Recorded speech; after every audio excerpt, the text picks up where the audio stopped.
Hello and welcome viewers, you're watching In Depth with your host Kriti Mishra. The Centre has approved the Unified Pension Scheme or UPS for central government employees, which is expected to impact 23 lakh employees, aimed at providing financial security and stability for government workers post-retirement.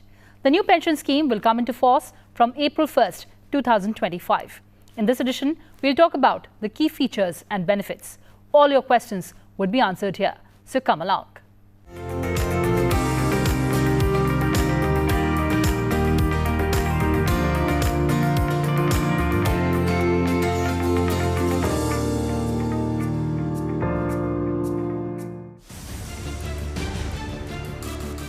The Union Cabinet has approved a major reform in the pension system by introducing the Unified Pension Scheme or the UPS. The introduction of the Unified Pension Scheme comes in response to widespread demands from government employees. Prime Minister Narendra Modi said that the Unified Pension Scheme ensures dignity and financial security for government employees, aligning the government's commitment to their well-being and secure future. Government employees had demanded some changes in the new pension scheme. For this, Prime Minister Modi constituted a committee under the chairmanship of Cabinet Secretary T.V. Somnathan. This committee held more than 100 meetings with different organizations and nearly all the states. Following extensive consultations with everyone, including Reserve Bank of India and World Bank, the committee recommended a unified pension scheme. Assured pension का जो amount है, that will be the average of basic pay of 12 months before superannuation. उसका 50%. और इस full pension के लिए जो qualifying service रहेगी, वो रहेगी 25 years. यानी 25 वर्ष तक अगर किसी ने काम किया है, सेवा की है, तो उसको full pension यानी जो ये assured pension का amount है वो मिलेगा. 25 साल से अगर कम है लेकिन 10 साल से ज़्यादा है तो उसमें proportionate pension रहेगी, pro rata वो pension का amount बनेगा.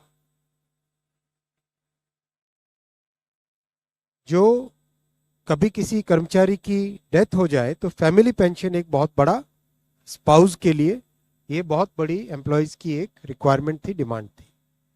तो सेकंड पिलर इस यूपीएस का है अश्योर्ड फैमिली पेंशन. किसी भी कर्मचारी के डिमाइज से पहले इमीडिएटली पहले जो पेंशन थी, अमाउंट था, उसका 60% मिलेगा एम्प्लॉय के, डिसीज्ड एम्प्लॉय के स्पाउस को. The government also outlined that the UPS is built on 5 key pillars. The first and most significant pillar is the assured pension, which directly addresses the primary demand of government employees for a guaranteed post-retirement income. The other pillars, which include the assured family pension and the assured minimum pension, further enhance the financial security provided by the scheme. The terms of reference which were given to the committee and which the Prime Minister had asked us to work on is to design a scheme for the centre which can be adopted by any state in the same manner. So, as you know, the existing NPS was adopted by all except 2 states from 2004. Some of them later have said that they are leaving, but that was a national architecture. The centre funds it in its own way. Similarly, this is a national architecture. The architecture is national. Centre is going to use this architecture. All states are welcome to join it. And based on their own numbers, their contributions, etc., will be fixed. But the architecture is common.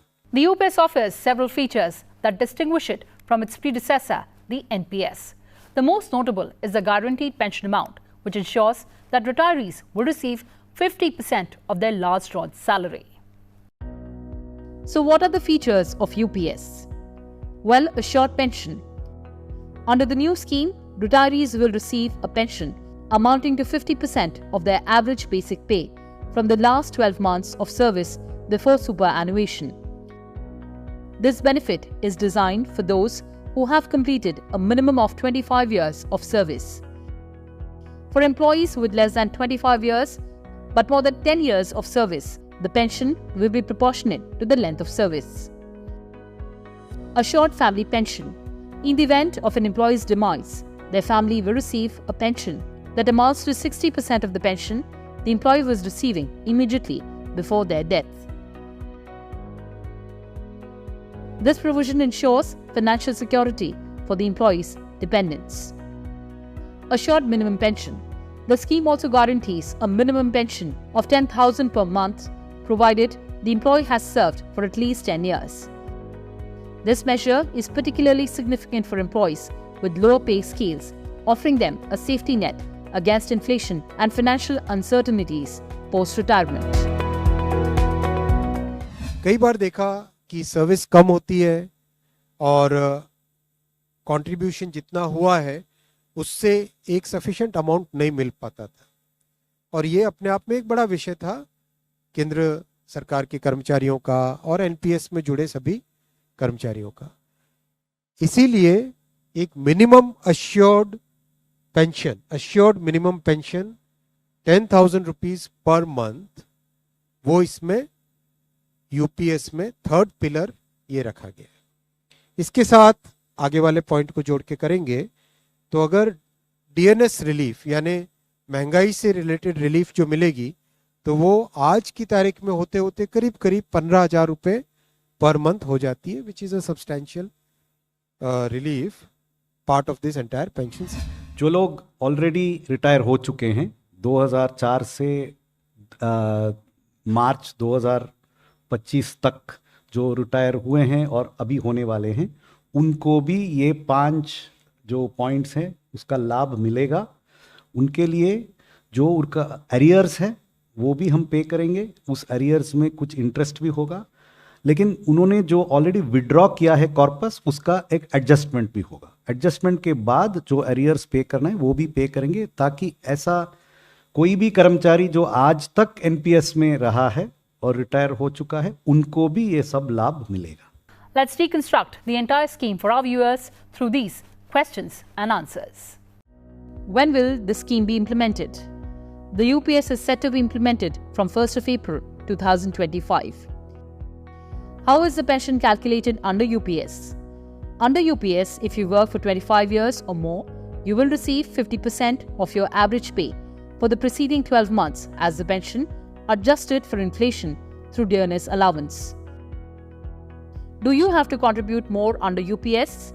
Well, the employee contributions will remain the same under the UPS. However, the government will increase its contribution from 14% to 18.5%.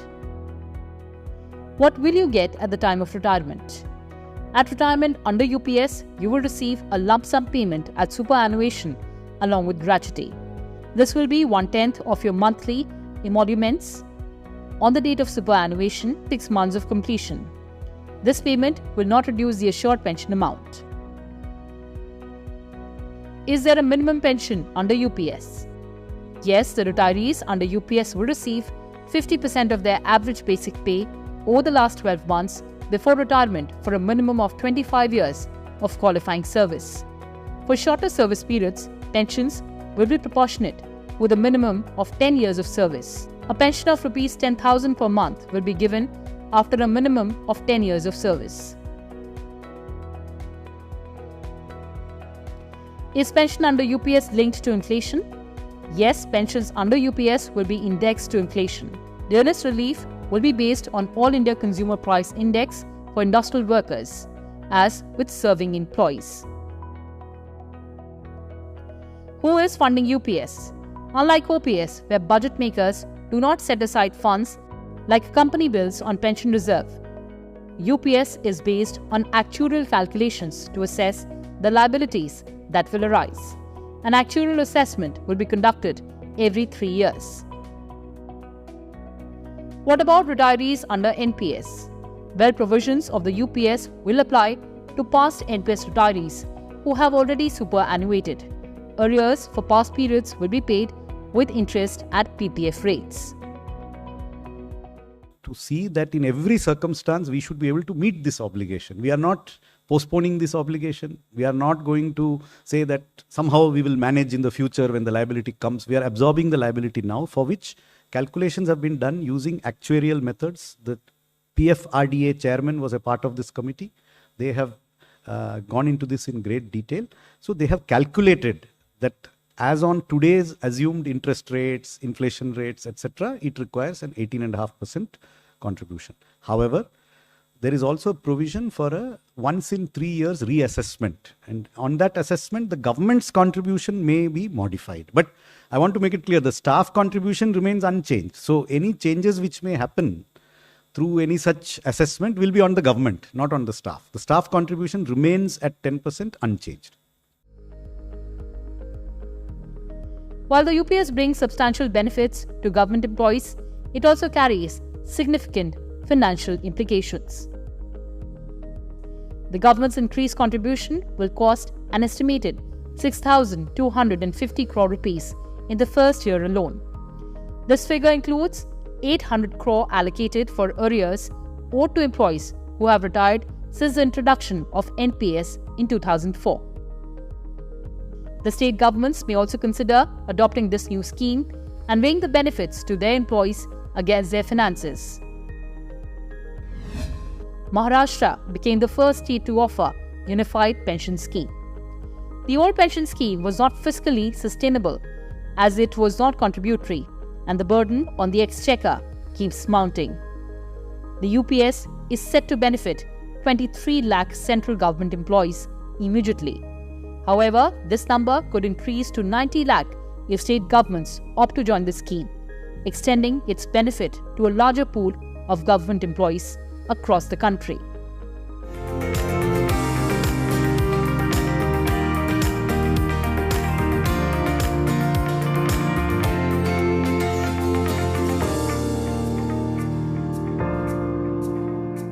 Well, viewers, that's all we had for you in this edition. Thanks for watching and stay tuned to Sunset TV. Goodbye for now from my side.